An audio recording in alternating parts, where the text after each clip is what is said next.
Bonjour mesdames, messieurs et bienvenue à la chaîne Asian African. De quoi est-ce que nous allons parler aujourd'hui? L'actualité qui nous oblige à parler toujours de la pandémie, il est difficile d'esquiver cette thématique-là. Mais nous allons reprendre cette thématique toujours qui fait partie de l'actualité et de voir ses conséquences avec l'Afrique ou de voir ses conséquences par rapport à notre analyse africaine. Qu'est-ce que j'entends par là? Aujourd'hui, nous allons essayer de voir comment est-ce que les données ou les analyses sont faites sur l'Afrique et sur les Africains. Si vous êtes intéressé de savoir un peu plus là-dessus ou de partager votre point de vue, installez-vous confortablement, cliquez sur la cloche de notification et surtout abonnez-vous.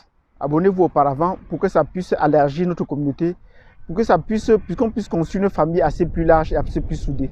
Sur ce, je vous dis dans un instant.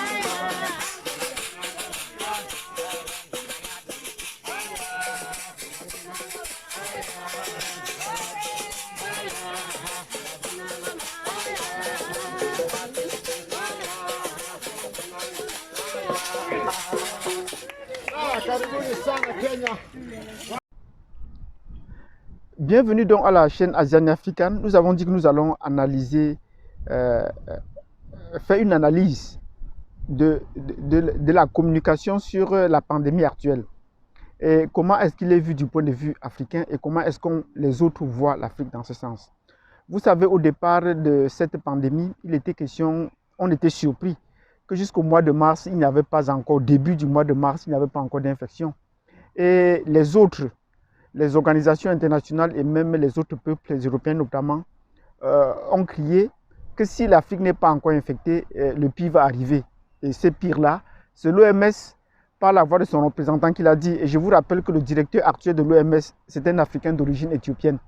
Donc voilà, on a promis le pire à l'Afrique et on continue à promettre le pire à l'Afrique. Le pire va arriver sur l'Afrique. Mais est-ce que c'est effectivement le cas? Au fur et à mesure qu'on voit le temps passer, les données sur les autres continents et sur les autres peuples ne cessent de se multiplier. J'ai eu l'occasion de suivre Radio-Canada sur une analyse entre les chiffres de la province du Québec et du Sénégal. Ils ont choisi le Sénégal. Et ils faisaient la comparaison. La comparaison était vraiment énorme. Alors qu'au Sénégal, on n'a enregistré que 2 morts jusqu'au 20 avril. Le Québec a enregistré déjà plus de 1000 morts, alors qu'au début du mois de mars, les chiffres étaient encore plus inférieurs.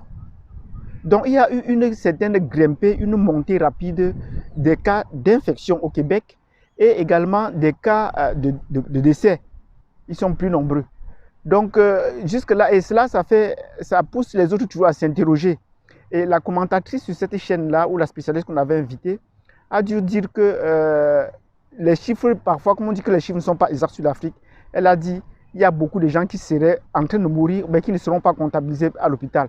Et même si c'était le cas, les chiffres ne pourraient pas atteindre le 10e ou le 1000e de ce qu'on enregistre aujourd'hui au Québec.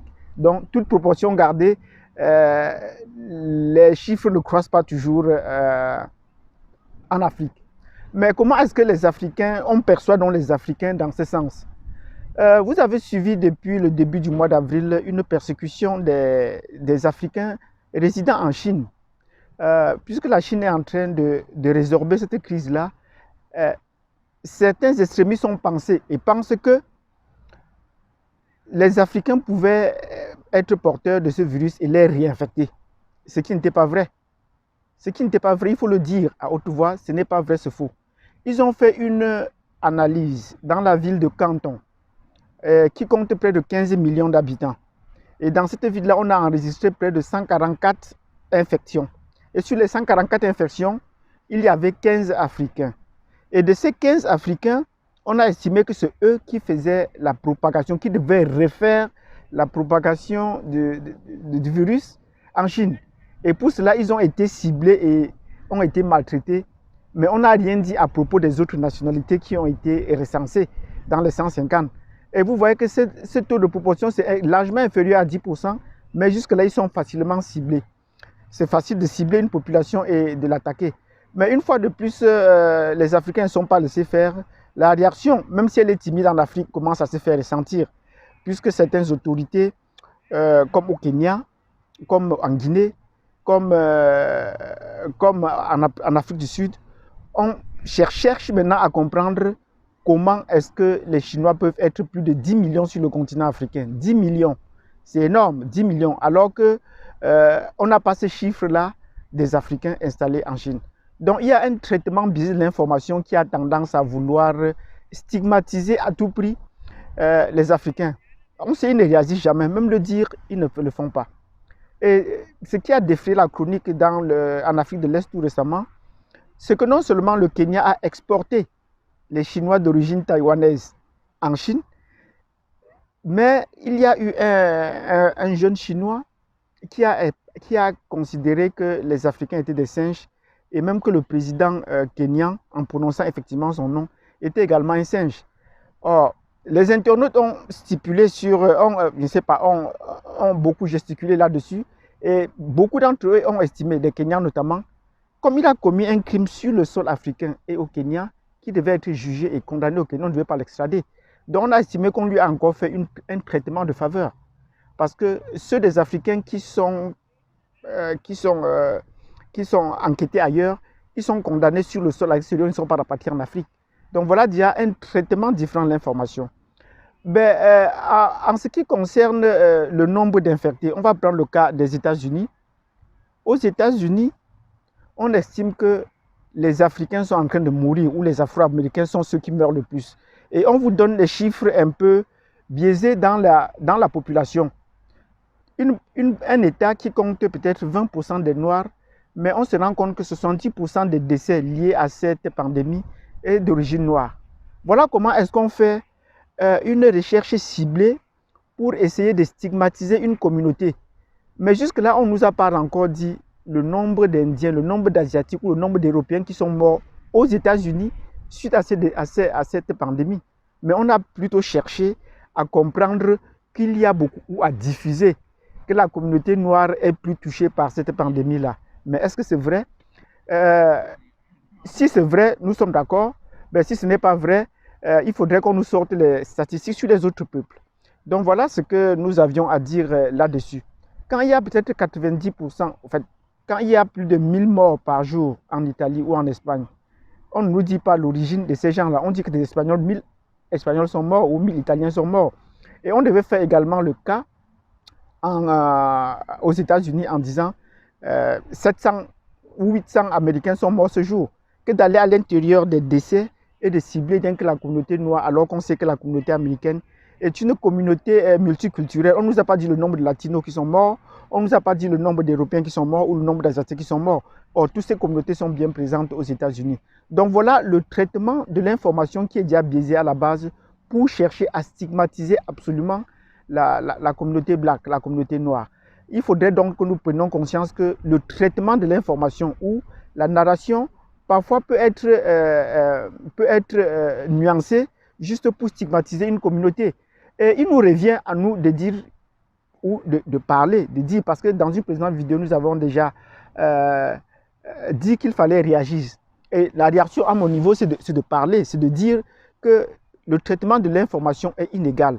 Elle vise à stigmatiser la communauté black. Elle n'est pas équitable.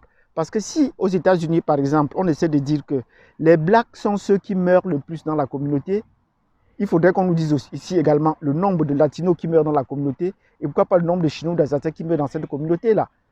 On ne l'a pas fait, mais on a plutôt cherché à sortir, extraire cette communauté pour la mettre en avant.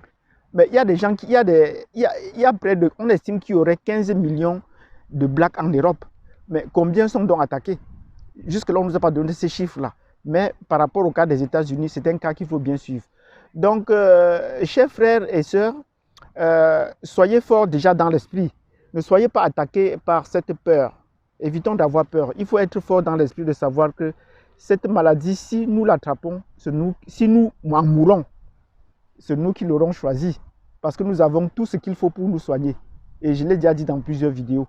Tout ce qu'on a en Afrique permet de nous soigner. Tout récemment, j'ai rencontré encore un Burundais qui m'a dit que chez eux, les feuilles d'eucalyptus bouillies permettent de soigner cette pandémie.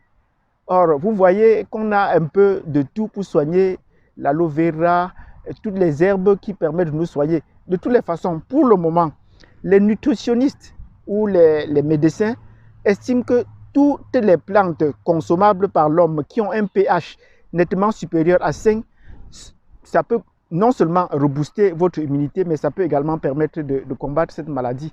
De mon jeune âge, le temps que j'ai vécu en Afrique, le rhume, ou ce qui s'appelle ici le flou, a été toujours considéré comme une maladie bénigne. Ajoutez encore à ça la fièvre, vous avez la fièvre, vous reposez-vous et vous prenez quelques tisanes et vous êtes remis. Donc, le rhume et le paludisme ne sauraient vraiment tuer un Africain, à moins que lui, il se laisse entraîner par la mort et choisisse un traitement qu'on pourrait appeler un traitement conventionnel qui est inapproprié. Parce que ça, il faut le dire, les traitements conventionnels sont inappropriés. Donc, c'est ce que je voudrais partager dans cette vidéo. Il faut bien qu'on se le comprenne. Les médecins sont morts au Cameroun, les médecins sont morts ailleurs en Afrique, mais ce sont ceux qui ont choisi de ne pas se traiter juste de façon conventionnelle, alors que les méthodes conventionnelles, non seulement ils comportent des risques, mais sont inefficaces jusqu'à présent pour cette propagation de la pandémie. Chers frères, je ne voudrais pas être très long, mais sachez, restez fort dans l'esprit et sachez que il ne faudrait pas que la peur qu'on essaie de jeter sur les Africains essaie de les toucher. Parce que pour essayer d'accroître cette peur, la Chine a envoyé déjà des matelas pour cadavres, comme cercueil, au Kenya, au cas où il y aurait des milliers de morts en Afrique. Mais jusque-là, ces sacs d'enterrement ou de couchage des cadavres ne commencent pas encore à être utilisés. Et pourquoi pas, on pense déjà à lever ces lockdowns en Afrique de l'Ouest, en Afrique de l'Est, puisque tous les pays n'ont pas fermé, ne sont pas fermés en Afrique. Il faut qu'on bien se le dise, tous les pays n'ont pas fermé. Un premier pays qui n'a pas fermé tous ses portes, qui a fermé les frontières, mais qui n'a pas exigé le confinement de sa population, c'est la Tanzanie. Parce que la Tanzanie ne suit pas ce discours-là. La Tanzanie ne respecte pas le confinement. Jusqu'à présent, les frontières sont fermées, mais la population va à ses occupations. On a un autre pays qui a estimé qu'il ne pouvait pas survivre parce qu'il n'a pas les moyens de le faire, c'est le Bénin. Et maintenant, il y a des pays qui sont en train de pouvoir lever le confinement de façon progressive ou de façon plus rapide. C'est le cas du Ghana. Le Ghana a demandé qu'on essaie de lever certaines restrictions, même si on ne peut pas permettre à la population de se rassembler, mais qu'on lève ces restrictions pour que le business ou les affaires essaient de prospérer. Et tout récemment, Madagascar a proposé un traitement et est en train de vouloir lever le confinement. Et ce traitement, le président l'a pris en exemple et l'a dit à haute voix et a déclaré la guerre à l'OMS.